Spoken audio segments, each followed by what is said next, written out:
Hi అండి. Welcome to SSR info. తెలంగాణలో కొత్త రేషన్ కార్డులు, అలాగే ఇందిరమ్మ ఇండ్లు, మహిళా మహాలక్ష్మి స్కీమ్ కింద ప్రతి మహిళకు రూ. 2500 ఇలాంటి స్కీమ్స్ గురించి ఈ వీడియోలో పూర్తి ఎక్స్ప్లెయిన్ చేసే ప్రయత్నం అయితే చేస్తాను. కొత్తగా మన ఛానల్ ఎవరైతే ఫస్ట్ టైం విజిట్ చేశారో సబ్స్క్రైబ్ చేసి, లైక్ చేసి సపోర్ట్ చేయండి. అలాగే చాలామందికి నేను అభి ఇన్ఫో ఛానల్ ద్వారా తెలుసు కాబట్టి ఆ ఛానల్లో ఇక్కడ నుంచి మనం వీడియోస్ అనేది పెట్టడం లేదు. మీరు ఈ ఛానల్ సబ్స్క్రైబ్ చేసుకుంటే మనం పెట్టే ప్రతి ఒక్క అప్డేట్ మీకు తొందరగా వస్తుంది. అందుకని చెప్పి మీరు సబ్స్క్రైబ్ చేసుకోవడం మర్చిపోవద్దు.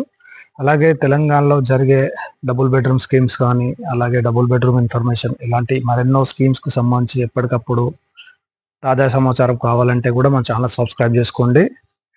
అలాగే మురహరిపల్లి, నిజాంపేట్, అలాగే కొల్లూరు టు జవహర్ నగర్, ప్రతి ఒక్క ఏరియా నుంచి మనం అయితే అప్డేట్స్ అయితే ఇస్తున్నాం కాబట్టి మీలో ఎవరైనా ఉంటే సబ్స్క్రైబ్ చేసుకోండి. అలాగే ఇప్పుడు విషయంలోకి వస్తే అక్టోబర్ 2 నుంచి ఈ కొత్త రేషన్ కార్డులు అనేది జారీ చేయబోతున్నారు.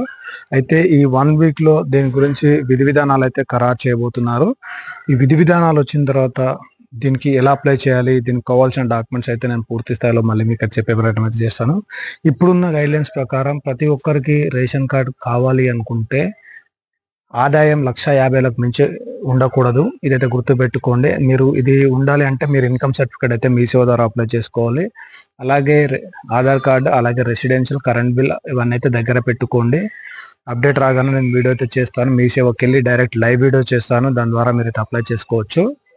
సెకండ్ వచ్చేసి ఇందిరమ్మ ఇండ్లు. ఇది వచ్చేసి అక్టోబర్ 15 నుంచి అయితే లబ్ధిదారుల ఎంపిక ప్రక్రియ స్టార్ట్ చేస్తామని చెప్పి సీఎం రేవంత్ రెడ్డి గారు అయితే ప్రకటించారు.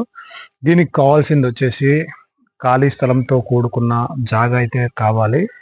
దీనికి ఆధార్ కార్డ్, రేషన్ కార్డ్, అలాగే ప్రజాపాలన అప్లికేషన్ అప్లై చేసిన అప్లికేషన్ నంబర్ ప్రామాణికంగా తీసుకొని ఈ అప్లికేషన్కు కావాల్సిన డాక్యుమెంట్స్, రేషన్ కార్డు, అలాగే ఆధార్ కార్డు ఇవి పెట్టి అయితే మీరు అప్లై చేసుకోవాల్సి ఉంటుంది. ఇది ఎక్కడ అప్లై చేసుకోవాలి ఏంటి అనేది ఇంకొక 10 డేస్లో పూర్తి స్థాయిలో మనకైతే డీటెయిల్స్ అయితే రాబోతున్నాయి. దాని తర్వాత మరొక వీడియో అయితే నేను చేస్తాను. ఈ వీడియోస్ అన్ని మీకు అప్డేట్స్ అని రావాలంటే మన ఛానల్ అయితే మీరు సబ్స్క్రైబ్ చేసుకోవాలి ఫస్ట్. అలాగే మహాలక్ష్మి స్కీమ్ కింద చాలా రోజుల నుంచి అడుగుతున్నారు, మహిళలకు రూ. 2500 ఎప్పుడు ఇస్తారు అని చెప్పేసి. అయితే మనకున్న పూర్తి సమాచారం ఏంటి అంటే దీపావళి తర్వాత ఈ స్కీమ్ అయితే లాంచ్ అని అయితే చేయబోతున్నారు. అయితే ఇప్పుడున్న పరిస్థితిలో బడ్జెట్ కేటాయించకపోవడం వల్ల ఈ స్కీమ్ అయితే ఇంప్లిమెంట్ చేయలేదు ఇన్ని రోజులు. అయితే ముందుగాలైతే వీళ్ళు ఏవైతే కొత్త రేషన్ కార్డులు, అలాగే ఇందిరమ్మ ఇండ్లు ఉన్నాయో ఇవి స్టార్ట్ చేసిన తర్వాత ఈ మహాలక్ష్మి స్కీమ్ అనేది ఇంప్లిమెంట్ చేద్దామని చెప్పేసి ప్రభుత్వం అయితే భావిస్తుంది. దీనికి సంబంధించి మరికొద్ది రోజుల్లో అప్డేట్స్ అయితే రాబోతున్నాయి. మనకున్న సమాచారం ఏంటంటే నవంబర్లో ఈ స్కీమ్ అయితే లాంచ్ చేస్తున్నారు. ప్రతి మహిళకు, ఎవరైతే అర్హులైన మహిళ ఉంటారో రేషన్ కార్డు ప్రామాణికంగా తీసుకొని, అలాగే ఇదివరకు ఏదైనా పెన్షన్ తీసుకుంటున్నారు అంటే బీడీల పెన్షన్ కానీ, వితంతు పెన్షన్ కానీ, ఒంటరి మహిళ, ఇలా ఇలాంటి రకరకాల పెన్షన్స్ అయితే తీసుకుంటున్నారు కదా, అలాంటి పెన్షన్స్ తీసుకునే వరకు అయితే రాదు. ఎవరైతే తీసుకోరో వారికి మాత్రం ఈ స్కీమ్ అయితే ఇంప్లిమెంట్ చేయబోతున్నారు. ఇది త్వరలోనే రాబోతుంది. దీనికైతే ముఖ్యంగా రేషన్ కార్డు ప్రామాణికంగా తీసుకుంటున్నారు. అలాగే బతుకమ్మ పండుగకు ఇదివరకు బీఆర్ఎస్ ప్రభుత్వం ఒక చీర అయితే ఇస్తుండే.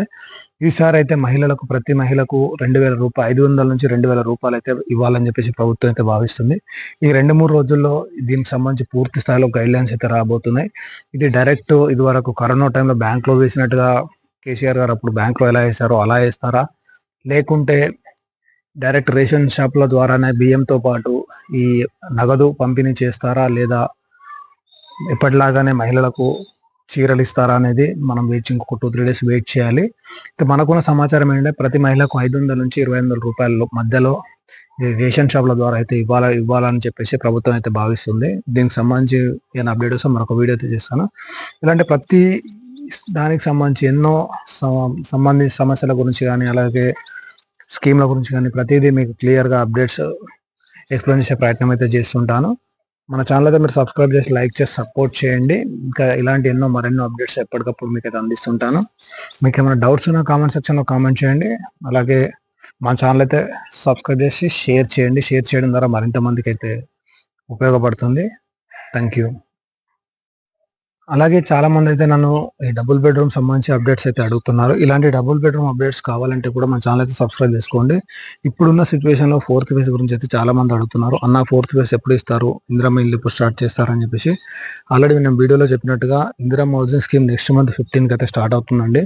అలాగే మీరు చూసుకున్నట్లయితే ఏదైతే మూసీ పరివాహక ప్రాంతం ఉందో దాన్ని ఖాళీ చేయించి వీళ్ళకైతే ఇండ్లు అయితే ఇవ్వబోతున్నారు. ఎక్కడ ఇండ్లు ఇస్తున్నారు అంటే కుత్బుల్లాపూర్ అలాగే నిజాంపేట్ ఏరియాలో మాత్రం వీళ్ళకు నిజాంపేట్ బాచుపల్లి ఏరియాలో ఈ 2-3 ప్లేసుల్లో వీళ్ళకైతే ఇల్లు అయితే అలాట్ చేయబోతున్నారు. ఈ 3-4 డేస్‌లో వారైతే షిఫ్ట్ అయిపోతున్నారు.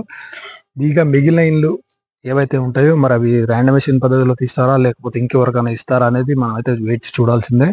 దీనికి సంబంధించి మరి ఏదైనా అప్డేట్ వస్తే నేనైతే వీడియో చేస్తాను. మీరైతే మన ఛానల్ అయితే సబ్స్క్రైబ్ చేసుకోండి. ఈ ఛానల్‌లో మాత్రమే మనకు వీడియోస్ అయితే అప్డేట్ వస్తుంటాయి. వేరే ఛానల్‌లో అప్డేట్స్ అయితే రావు. కొన్ని కమ్యూనిటీ గైడ్లైన్స్ వల్ల అందులో అయితే వీడియోస్ అయితే పెట్టొద్దు అనుకుంటున్నాను నేను. మీరైతే మనమైతే లైక్ చేసి సపోర్ట్ చేయండి. Thank you.